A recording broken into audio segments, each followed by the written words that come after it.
આજથી સંસદનું ચોમાસું સત્ર. પ્રધાનમંત્રી નરેન્દ્ર મોદીની સર્વપક્ષીય અપીલ. કહ્યું, તથ્ય અને તર્ક સાથે ચાલે ચર્ચા. પ્રોએક્ટિવ ચોમાસું સત્ર દેશ માટે બને કલ્યાણકારી. રિફોર્મના માર્ગે દેશને મળે નવી ગતિ.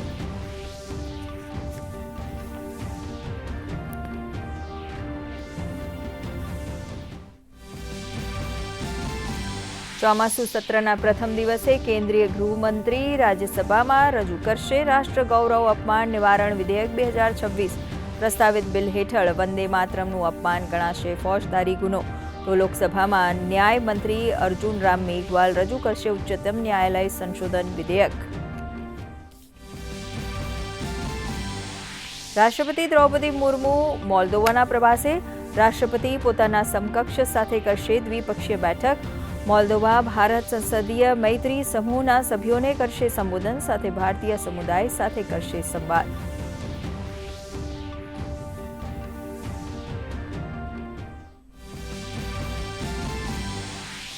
નાયબ મુખ્યમંત્રી હર્ષ સંઘવી ભરૂચ અને વડોદરાની મુલાકાતે. ભરૂચમાં GACL કંપની ખાતે બુક વિમોચન કાર્યક્રમમાં આપશે હાજરી. તો ડ્રગ્સ રિવોર્ડ પોલિસી અંતર્ગત ઇનામ વિતરણ કાર્યક્રમમાં લેશે ભાગ.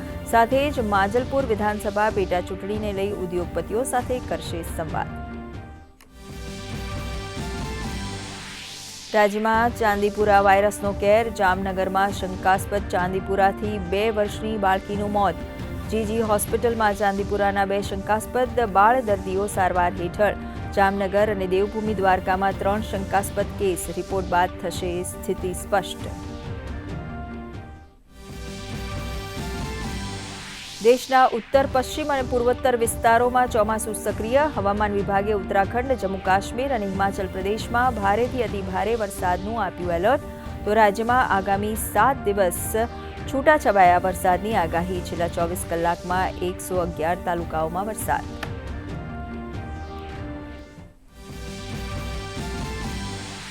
વૈશ્વિક અનિશ્ચિતતાઓ વચ્ચે સપ્તાહના પ્રથમ દિવસે ભારતીય શેર બજારમાં ઘટાડો. BSEનો સેન્સેક્સ 500 પોઈન્ટ ઘટી 77,600. તો નિફ્ટી 24,900 નજીક કરી રહ્યા છે કારોબાર. તમામ સેક્ટર લાલ નિશાનમાં. તો સોના ચાંદીના ભાવમાં વધારો.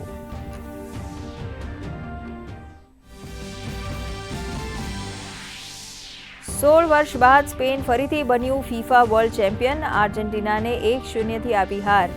ફેરાન ટોરેસે એક્સ્ટ્રા ટાઈમમાં ફટકાર્યો ગોલ.